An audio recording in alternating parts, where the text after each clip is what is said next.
Opa qarang. Pochcham erta tongdan tulki olib keldimi? Bu qor tulkisi, tulki ruhi. Menimcha ham shunday. Pochcha, nega erta tongdan ovga chiqdingiz? Faqat shu qor tulkisini topish uchunmi? Qor tulkisini o'yi bir zumda yo'q bo'lib ketdi. Men uni uyda boqish uchun olib Bir keldim. necha kun oldin toqqa chiqib tovuq tutib keldingiz. Endi esa bu qor tulkisi. Ularni qanday qilib tutyapsiz? Ehtimol uni sotarmiz. Eshitishimcha, savdogarlar shunday narsalarni qidirayotgan ekan. Bu nimani anglatadi? U sotilishdan qo'rqib seni oyog'ingni uqalayapti. Men yuraksiz ko'rinyapmanmi? U juda ham yoqimli ko'rinadi. Yaxshi, uni uyda qoldiramiz. Ajoyib. Qani tashqariga. Seni uying o'sha yerda bo'ladi. Yaxshi, keling ovqatlanamiz.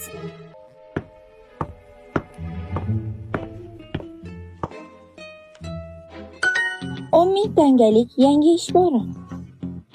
Xo'sh, men bu razvedka ma'lumotlarini kutayotgandim. Buloq boshidagi daryoning oldidagi suvda bir hayvon. Uning ismi Chumuchin. Tanasida marvaridlar bilan qoplangan. $10,000 ziyodga sotiladi. Har bir marvaridlarni olish uchun 50 soniyadan vaqt kerak bo'ladi. Har bir teshikchalarda esa marvaridlar bor. 50 raqami soat 11 dan 1 gacha bo'lgan vaqtni anglatadi. Hozir Chenshi. Bu soat ertalabki 8 degani. Ovqatlangach, qolgan narsalarni hal qilib, xotinim bilan ko'proq vaqt o'tkazaman.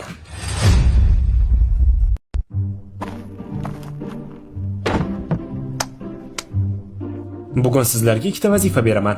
Asalari uyalarni yig'ib toqqa chiqing. Qancha ko'p bo'lsa shuncha yaxshi. Kechgacha yovvoyi quyonlar va Siz o'rdaklarni tuting. gapirayotgan til bu inson tilimi? Menga asal uyasini topishga ruxsat bering. Hozirgina quloqimga eshitildimi yo rostdan gapirdimi? Vahima qilmang. Bu doimiy bo'ladigan hodisalardan bittasi. Bitta qilib aytganda, hayvonlar va insonlar bir-birini tushunadi. Aytmagandan ko'ra aytgan yaxshi. Lavchov o'z egasiga sodiqlik bilan bo'ysunadi. Kuniga 3 mahal ovqat olaman deb o'ylayapman.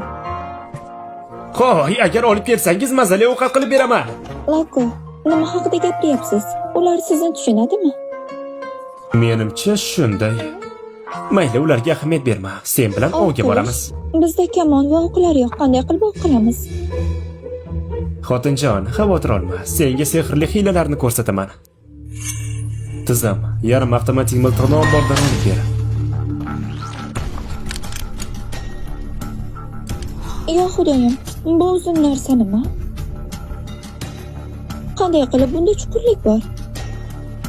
Bu yarim avtomatik miltiq deb ataladi. O'q qilish uchun kamonoqlardan ancha yaxshi. Qani kel, senga o'rgataman. O'ng qo'l buni ishlaydi, chap qo'l esa bu yerga. Keyin otmoqchi bo'lgan narsangni nishonga olasan.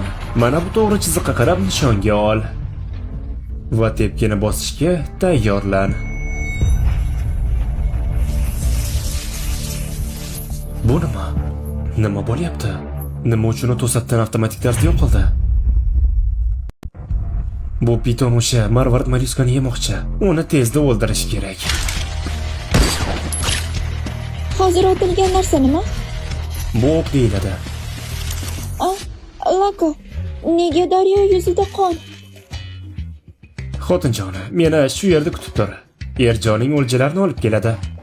Ehtiyot bo'ling. Tabriklaymiz. Kundalik mashg'ulotlar bajarildi. Yovvoyi ilon o'ldirildi. Birinchi mukofot tug'ma ilohiy kuch. Ikkinchi mukofot esa urg'ochi marvarid. Mukofot ballari esa 800. Lotereya rejimi yopildi. Uni tanasidagi har bir dyum teri o'g'irlangan. Dengizga suzib kirayotgan baliqga. Lotereya o'ynaysizmi? Tabriklaymiz. Zararni aks ettiruvchi qobiliyatingiz faollashtirildi. Siz falokatni oldindan ko'ra olasiz. Menga bu qayta tiklanish mahorati yoqdi. Bu qo'shimcha hayotga ega bo'lishga o'xshaydi. Hali ham 800 ball bor. Shuningdek, tizim do'konida narsalarni almashtirish mumkin. Xotinim uchun nima olsam ekan? Xotinjon, juda omadlisan. Shuning uchun chig'anoqdan marvarid chiqdi-da. Qo'ysangizchi. Lekin qora marvarid bo'lishini birinchi marta ko'rishim. Ayolim qora marvaridda avval ko'rmagan.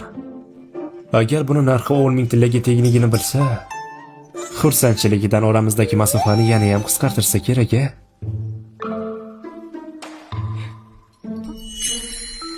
Nima qilyapsiz? Bunday chiroyli quloqlar zaraksiz tursa, katta isrofgarchilik-ku. Marvaridni sotmaymiz. Buni senga zo'r zirak qilib yasatib beraman. Husningga yana ham husn qo'shilib turadi.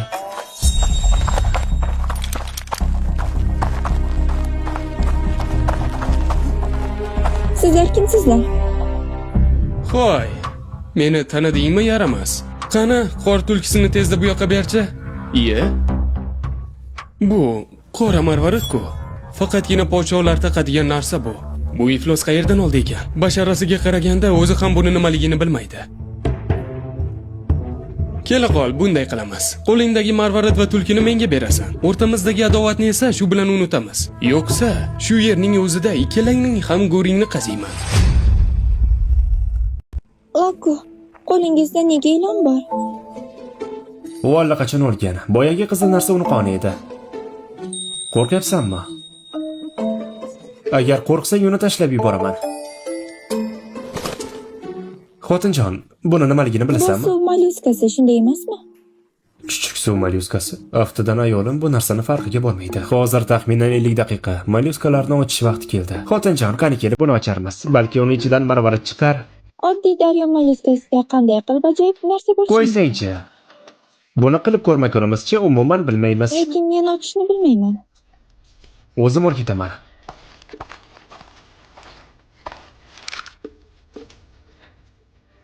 Qo'lingni chig'oni ustiga ohista qo'y. Keyin esa uni qattiqroq tortib och. Bu nima? Ilgari men bunday chiroyli marvaridni ko'rmaganman.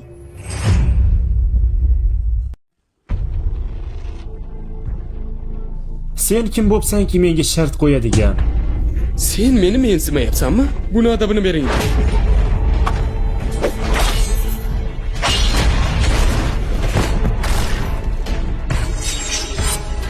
Nima balo? Hozirgina nima bo'ldi? Zarbani o'ziga qaytaruvchi kuch. Attang faqat bir marta ishlatish mumkin edi. Ayamasdan uringlar. Miltiqni ko'z ko'r bo'ladi, qimirlamang. Aks holda hammang o'lasan. Bu nima ekanki bizga bunchalik do'q qilishga jur'at etyapsan? Bu ahmoqlar bunday narsani hayotida ko'rmagan. Qanday dahshatli narsa ekanligini anglashmayapti. Bu nima bo'ldi o'zi? Oyog'imni majaqlab tashlading-ku. Voy! Bu juda ham kuchli qurol.